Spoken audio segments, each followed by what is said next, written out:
আসসালামু আলাইকুম। আজকে একটা বিষয় নিয়ে একটু আলোচনা করতে চাই।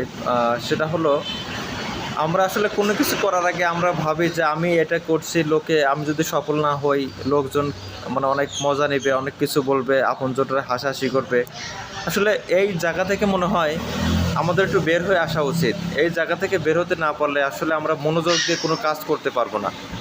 যেমন একটা কথা বলি, সেটা হলো গতকালকেই সিরাজগঞ্জ সদর থেকে একটা ভাই আমার অফিসে আসছিলেন।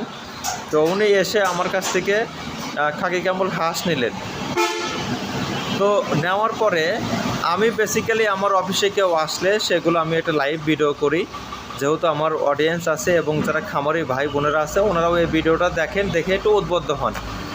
তো সেই জায়গা থেকে আমি ওনাকে বলি যে ভাই আসেন তাহলে একটা লাইভ ভিডিও করি। তখন উনি আমাকে বললেন যে ভাই এখন লাইভে ভাই না আসি, কারণ এখন আমি তো কেবল বাচ্চা নিলাম, যদি সফল না হই তাহলে আমার যারা আপনজন আছে যারা এই ভিডিওটি নোটিস করবে তারা হাসাহাসি করবে।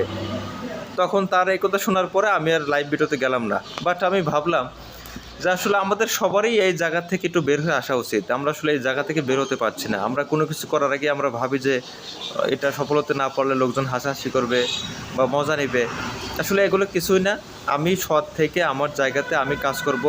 আমি যদি ব্যর্থ হই তাতে লোকজন আসলে কোন কথা বললো না বললো তাতে আমার কিছু আসে যায় না।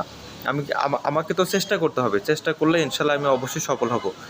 কারণ লোকের কথায় কান দিলে আসলে জীবনে কখনো বড় হওয়া যায় না ভাই। তো আসুন আমরা সবাই লোকে আসলে কোন কথা বলবে সেই কথায় কান না দিয়ে আমরা আমাদের ফোকাসটা ঠিক রাখি, আমরা আমাদের কাজটা এগিয়ে নেই ইনশাল্লাহ, তাহলে আমরা অবশ্যই সফল হতে পারবো। তো সবাই সুস্থ থাকুন, ভালো থাকুন।